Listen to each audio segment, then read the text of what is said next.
Well, I must begin by thanking Isabel, whose work I've myself followed with great interest, as also many of you here whom I've met in other contexts in the last few years, where I've been in Berlin, not very far from here. But I've followed the work of the summer school and of the journal and of the program here for quite a few years, more or less since I joined the faculty of Media, Culture, and Communication, which is my home department at NYU.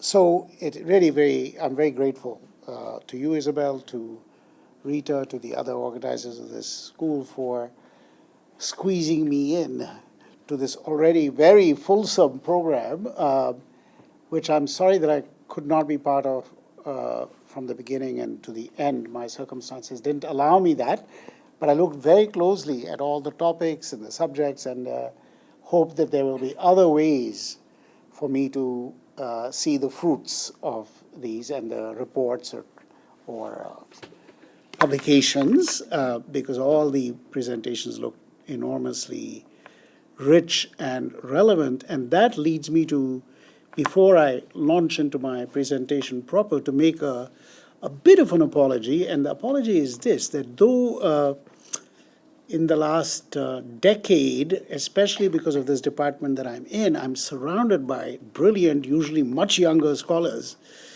working on big data, small data, hidden data, visible data, privacy, algorithmic cultures, coding, the list goes on, formidable. And so my education has contextually advanced a great deal, and I've even been doing some writing on issues connected to that, most recently something on innovation and Silicon Valley and the culture of apps or applications and so on. But I have to apologize because today somehow I'm not doing that because I've written something very recently that I felt was somehow more on my mind or felt more urgent. And that is a paper that goes back to a very old preoccupation that Isabel so kindly pointed out with migration, with movement of people, of bodies and so on. And the talk on the face of it does not connect the dots to our current era of technicity, of digital technicity. But I think there are lots of connections we made, but the talk you will see tries to go back to fundamentals, but I hope not to things so familiar that you will have known them all before, because in my effort to think again about the basic issues involved, especially in Europe, and now that I'm living in Germany, and so I've used in the title, which you may or may not have seen, the term the phantom Heimat. Because in Germany now, I think many of you will know, there is a proposal to create a ministry led by this very formidable opponent of Angela Merkel's from Bavaria, which will be called the Heimat Ministerium. And it has caused a huge amount of concern, alarm, and debate already. And I was invited to think about this, and while I'm not a scholar of contemporary Germany, or for that matter, historical Germany, I did write something that I thought was still very relevant around Europe and for our world. So that's what you will see, and I hope in our informal conversation, I'm happy to talk about the relationship of the ideas I present to our new forms of scanning, surveying, coding, and aggregating humans, basically. And I have a deep interest in that question of number aggregation for a very long time, even before the advent of digital. So I'm keenly interested in what it means to, I used this term in a recent book on finance, on the idea of the derivative, that individuals are being aggressively and in our world today, through finance, aggressively dividuated, chopped up into pieces of ourselves and then reaggregated and so on. So I'm keenly interested in those things, but this talk on the face of it won't be right there, but I hope you will help me draw the connection. So let me launch in, and now we will see I have the simplest possible, which is all I can handle, form of presentation. So this talk, which is called the Phantom Heimat, is for me a wild departure in rhetorical terms. That is to say, it's not a paper with a beginning, middle, it's in the form of theses, something I've never done even at my advanced age. But I thought, because this is a difficult subject, I had ideas about it, but it wasn't clear how they fully come together. So I thought, let me put them out. So here's the first thesis. Because the nation is an entirely imagined agency, it is capable of doing the most unimaginable things. And please bear with me, because we're really going back to things we all know well in a way, but I want to revisit them. I have been long interested in the role of the imagination in social life, mostly as a source of inspiration, aspiration, and possibility. But the national imagination, or the capacity to imagine in the name of the nation, also has a dark side. It is a source of borders, of surveillance, of rendition, of expulsion, of incarceration, and of genocide. The latest chapter in this saga of the unimaginable is the sequestering, imprisoning, disappearing, and abandonment of children by the immigration authorities in the USA, justified even more unimaginably by a perverse discourse of compassion. The shootings of Palestinian protesters by Israeli army snipers across the zone between borders during the Jerusalem drama is another example. The treatment of the Rohingya by Myanmar and other Asian nations gives a new meaning to the word inhumanity. The catalogue of the unimaginable goes on, and yet these unimaginable acts are produced by the most imagined of communities, one which exists only in and through the imagination, and thus supplants earlier religious, political, and familial solidarities, namely the nation. I am interested in I continue to be interested in understanding the relationship between the imagined community and its increasingly unimaginable acts. So this is the second thesis. When the phantom limb is the stranger, the migrant, the minor, all politics is the politics of amputation. So the phantom limb referring to the neurophysical phenomenon that you feel pain from a limb that is not there, but you still feel pain from it. Oliver Sacks, people have written about brilliantly. Many years ago, when contemplating the ethnocidal violence in Sierra Leone and its adjacent countries in West Africa, I used the term political surgery to help me understand the frequency of the amputation of arms, sometimes legs, as well as wounds inflicted with an eye to damage, disability, and scars. This form of bodily violence stops short of killing so as to leave the scarred body behind, a living victim of sacrifice, a sign and a message to others who may be on the wrong political or ethnic side. In these cases, the victims were literally left with phantom limbs, while they were themselves converted into phantoms of national memory, of ethnic poison, and of bodily deficit. Since many of these victims of political surgery were children, the idea of the minor was doubly reinforced, as minorities were infantilized and children were minoritized. I rediscovered in the writing of this earlier essay of mine the powerful ideas of René Girard about violence, boundaries, and sacrifice, to which I'll turn in a second. For now, let me leave you with the thought that the phantom limb of the minority or the migrant is a reminder of the politics of amputation in the imagining of the national body. Third thesis. It is the sacrifice of the stranger that establishes the sacredness of the community. The national community has to be eternally renewed by violence. René Girard, as many of you know, was a literary critic and philosopher who was preoccupied with the continuing importance of Judeo-Christian ideas of sacrifice in our contemporary world. He had two key ideas. One was that humans were driven by mimetic desire, the desire to possess what the other possesses. The second idea was that of the scapegoat, the arbitrary, vulnerable victim whose sacrifice allows the parties in competitive mimesis to seize their violence against one another by directing their violence to a partial outsider. The scapegoat is never a complete outsider. He's a vulnerable and marginal insider. Girard believed that in the modern world, without the structuring power of ancient ritual forms, the scapegoat theory is only applied by us to others whose victims we believe are unfairly chosen. That's when we use the word scapegoating. But we never think of our own victims as scapegoats. Migrants, undocumented aliens, and other bio-minorities, and this is a little term I've decided to use, bio-minority will lead me capture the connection of body to minority, are indeed Girard's scapegoats. But the interesting question is, what mimetic desire do they allow us to resolve by their victimhood? Who is the limb and who is the phantom? I'd like to propose that migrants today awaken rage about the phantom nature of the nation itself, that object of desire that appears to evaporate when faced with global markets, vanishing jobs, rising debt, and austerity economies.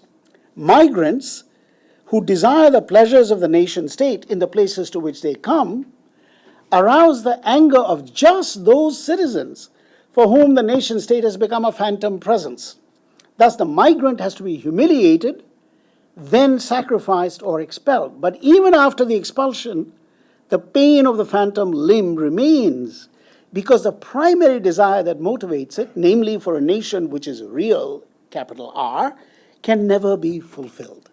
Migrants remind us that it is nation states, not outsiders, that have become, in Mary Douglas's famous phrase, matter out of place.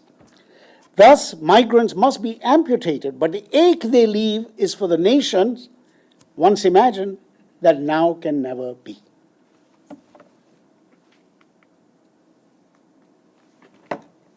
Fourth thesis. It is widely assumed that nations produce violence through war, repression, and conquest, but an equal truth is that it is violence through which the affect of nationhood is produced. The colonization of global consciousness by the nation form has convinced many of us that the nation produces violence. This violence is best seen in war, where killing and dying in the name of the nation is routinely sacralized and memorialized.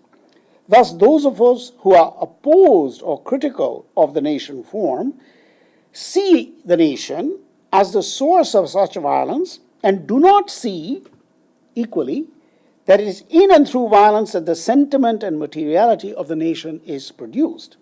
By hysterical battles against neighbors, by the hunting and hounding of strangers, by the genocide of minorities, by the persecution of insurgent religiosities, and by the mobilization of armies that are taught to worship the national flag, national borders, and national soil. Thus, violence and the nation state are co-productive and require an endless dialectic of mutual renewal. In this dialectic, the phantom limb of the foreigner serves to disguise the phantom body of the Heimat or homeland. This is also why the migrant in our midst always has an uncanny quality, seeming both too close and yet too far, desiring what we desire and claiming what we claim, but fleeing from or expelled by one phantom Heimat to knock on the barbed gates of another. This is the unheimlich maneuver through which the nation persuades its citizens to deny Heimat to the stranger. And we can also see this now in the extraordinary ways in which recently lucky migrants can become citizens. So today's migrants have to perform heroic feats which inaugurate what we may call the age of acrobatic belonging. The Spider-Man of Paris is the most recent and powerful exemplar of this form of belonging, which brings together elements of the Hunger Games with others from TV shows like The Survivor and movies like Man on a Ledge. Images of the stormy ocean, the vertical building, the trapeze, the circus, and the gladiatorial ring now mark the visual spectacles of the migrant in Europe. In other words, migrants now have to perform precarity in order to deserve hospitality. The fascination in Europe and the US with the precarious acrobatics of migrants like Mamadou Gassama is that they complicate the idea of bread and circuses into a new logic of address to the migrant. If you want our bread, give us a circus. And this is not the simple utilitarian logic of those sitting in comfortable seats. It is from a world of European citizens who are themselves living in different forms of austerity, with jobs, homes, pensions, and healthcare becoming increasingly precarious for many people, from Britain to Greece. And I'm talking of Europe alone, of course, not of the whole world, where the list is much longer. So it is important to find more than an arbitrary scapegoat. So this is the thing about scapegoat theory. It's a little bit like you just pick someone. Well, it's not someone, not anyone. Not anyone will do. We need someone who is simultaneously heroic and vulnerable to perform the precarity at the heart of the Heimat, while also projecting it onto black and brown bodies. But simple precarity will not do. It has to be heroic precarity, for no other sort of precarity will fit the narcissistic needs of the Heimat. The acrobatic migrant, risking death in oceans, tunnels, borders, tall buildings, and airless trucks, performs the heroism of the soldier, the patriot, the commando, acting in the service of the nation. The migrant who risks death in the effort to save a true citizen is the best Samaritan of all, for he has everything to lose and little to gain. Unlike the soldier, the fireman, or the ambulance worker, he is unpaid, and thus not in the realm of bureaucracy and civil society. He is in the realm of the sublime, of the athletic, the religious, and the poetic, all of which are qualities the Heimat no longer possesses. The limb that performs precarity can and will be saved from amputation.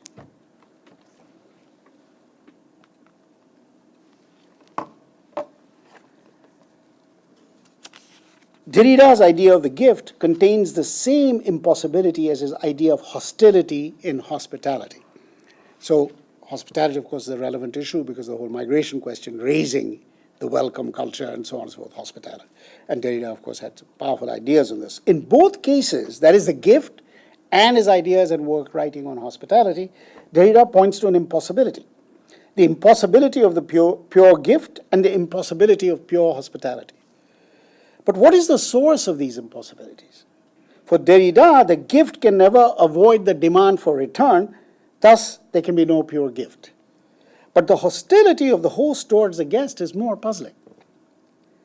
And now I quote, because I'm not a Derrida expert, from a review by a Dutch legal scholar, Martin Stronks, who summarizes Derrida's position on the impossibility of hospitality, or what I think Derrida may use this term itself, but others will hospitality, the hostile and hospitality. So here I'm reading from this Dutch scholar, and I'll tell you when I stop. The difference, it's a bit of a long quote, but it's important because it spells out some of Derrida's difficult ideas. The difference between the unconditional hospitality and the rights and duties as a condition for hospitality does not necessarily lead to a paralyzed desire for hospitality or an abolishment of the demand for hospitality. This is basically his rendition of Derrida. Both forms of hospitality are, however, indissociable.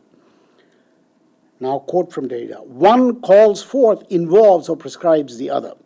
The law of hospitality requires unconditional welcome and orders that the borders be open to each and every one. But to invite someone to your home, this is the Derrida twist, presupposes a certain kind of sovereignty over this home. To be a host is precisely to maintain some mastery over your place, which obviously contradicts the unconditional welcome of the law, in italics. In this uncertain and undetermined terrain, host and guest meet, negotiating the reciprocal identities that shape hospitable encounters. This implies that the experience of hospitality is structurally impossible. But it is this very impossibility which enables certain forms of hospitality. Hospitality is a self-contradictory concept. This is all Derrida through this Dutch scholar's eyes. It deconstructs itself precisely in being put into practice. It never exists as such. It is always to come. This is vintage Derrida, of course. This opposition between the unconditional ideal, Kantian as it turns out, and the conditioned reality does not, however, lead to some sort of nihilism or despair. It rather poses an important question of trying to transform and improve the laws. It stands at the threshold of what is, and while encountering what is to come, it maintains some elements while deliberately leaving other elements aside. Now, this Dutch scholar says, he quotes a student of Derrida's, and du Foumantel, in this way, yet this law of hospitality must continue to be thought as a magnetization which puts to the question the composure of the laws of hospitality. Close quotes. Now back to the Dutch scholar, last sentence. It is this equivocal character of hospitality, the tension between the unconditional welcome and the conditional laws of hospitality, which Derrida brings to the fore. So, now, and give my own observation on this very briefly, that this quotation, which summarizes Derrida's views, I think, more or less accurately, opens up for me a question. If we are not convinced, as I am not, by the tension that Derrida sets up between absolute and conditional hospitality, on the grounds that the Kantian argument for unconditional hospitality is flawed, where else can we seek the hostility inherent in hospitality? Derrida sees the source of the impossibility in the mastery of the host over his home, which he must compromise when he extends his hospitality to his guest. But if the sovereignty of the host over the Heimat is already spectral, then the hostility to the guest has another source, which is the guest exposes the artifice of the nation, the foundation of the Heimat. Hence, it is always dangerous, unstable, and unwelcome, that being my view.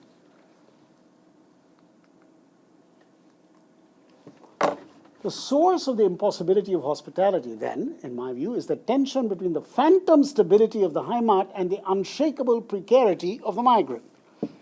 The spectacle of the precarious migrant endangers the host body of the Heimat, bringing liquidity, formlessness, vulnerability into the nation, threatening to turn the phantom limb into the phantom Heimat.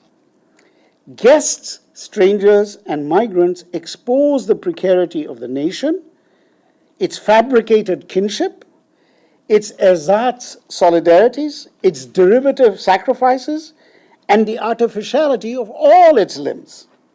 The central tension is the viral precarity of the migrant, which, once allowed to enter the body of the host, activates the precarity of the nation. The nation form is precarious in two distinct senses.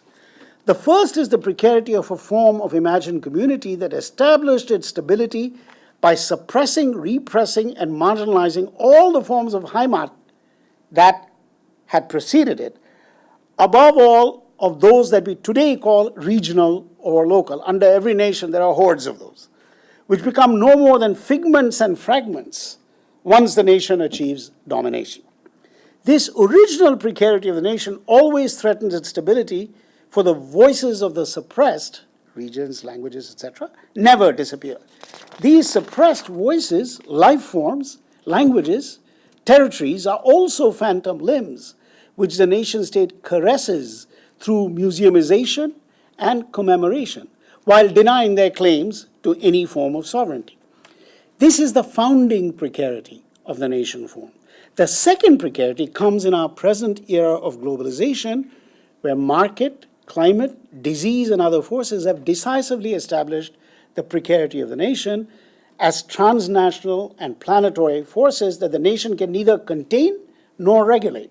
Migrants threaten the stability of the nation by exposing both these forms of precarity, the recent global one and the long-standing foundational one.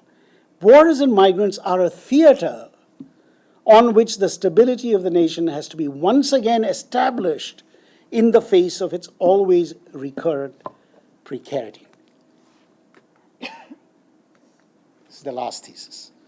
The migrant challenges us to imagine a Heimat, homeland. I'm not using this now in some technical, very precise German sense, but generally as homeland, of and for the future, a home for hope and for possibility. It might seem that the Heimat is doomed to be exclusionary, violent, and inhospitable. But the acrobatic, precarious, heroic body of the migrant points also to another possibility for how to imagine a Heimat which is not primarily about roots, origins, sources, or memories, but points rather to the future, a future of possibilities, horizons, anticipations, dreams, and hopes. In short, a Heimat of the future and for the future. The migrant body is a body of hope, a body of possibility, and its precarity is not the historically precarious body of the Heimat, but the precarity of risk, anticipation, and possibility. It is the precarity of these things. You might say it is a precarity of the future itself. The figure of the migrant attracts the rage and hatred of the right-wing populist sensibility because it threatens the past-based precarity of the exclusive Heimat with the future-based precarity of a more fluid, open, and negotiated Heimat, where belonging is the sharing. What is belonging in this Heimat? Is the sharing of precarious futures rather than the sharing of a stable past. This vision of a future-based Heimat is hard to accept for many because it makes membership a contingent, negotiated, and political reality based on shared aspirations and not a fixed, close, and eternal fact based on blood, birth, or soil. This futurity is both the promise and the threat of the most important guest of our time, the unexpected migrant. The threat is not to the Heimat as such, but to the Heimat which is the phantom limb of the nation, which calls for constant amputation. For without amputations, we cannot have phantom limbs. And without phantom limbs, we might have to face the phantom quality of the romantic idea of the Heimat itself and open ourselves, rather, to the truly uncanny possibility of a Heimat based on shared futures rather than on shared pasts. That's it.